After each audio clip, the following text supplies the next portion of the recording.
আজকে আমরা আসলে একটি বিশেষ অনুষ্ঠানে একত্রিত হয়েছি। আমরা সবাই জানি যে বাংলাদেশে মাইলস্টোন স্কুলে আমাদের বিমান বাহিনীর একটি যুদ্ধ বিমান বিধ্বস্ত হয়ে কি অবর্ণনীয় বিভীষিকাময় অবস্থার উদ্ভব হয়েছে। এখন পর্যন্ত 29টি বা 28টি নিষ্পাপ শিশু মারা গেছে, 2জন শিক্ষিকা, তারপরে 2জন শিক্ষিকা, একজন পাইলট। তো আল্লাহ না করেন এই সংখ্যা হয়তো আর একটু বাড়তে পারে। তো প্রথমে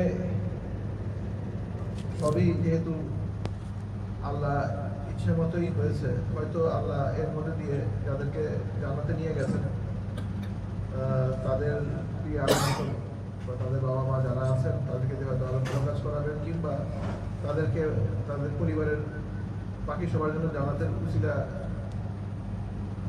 ভাবে বোঝায় নিয়ে গেছেন জান্নাতে। কিন্তু এই সবই কিন্তু প্রমাণ করে যে আমাদের জীবন কতটা ক্ষণস্থায়ী।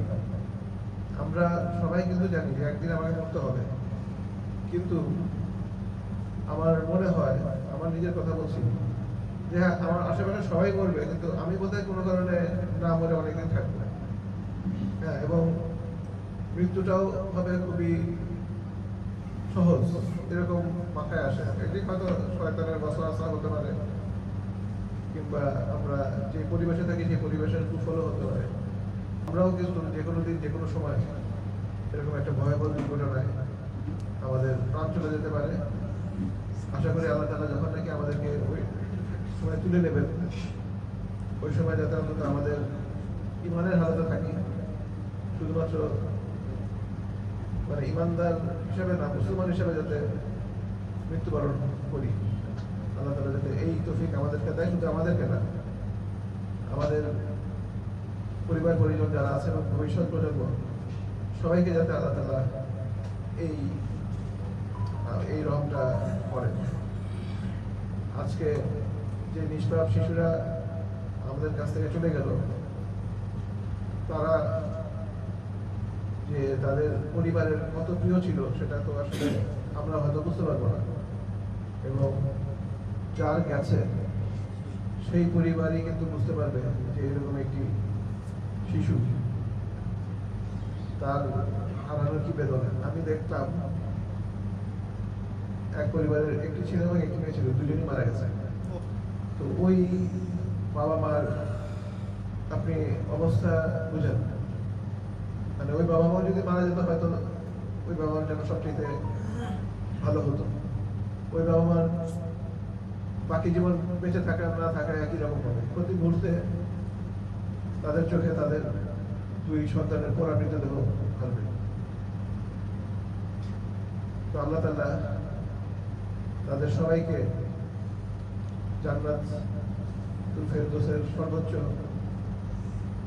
জায়গা, সেখানে ওনাদেরকে যাতে অধিষ্ঠিত করেন।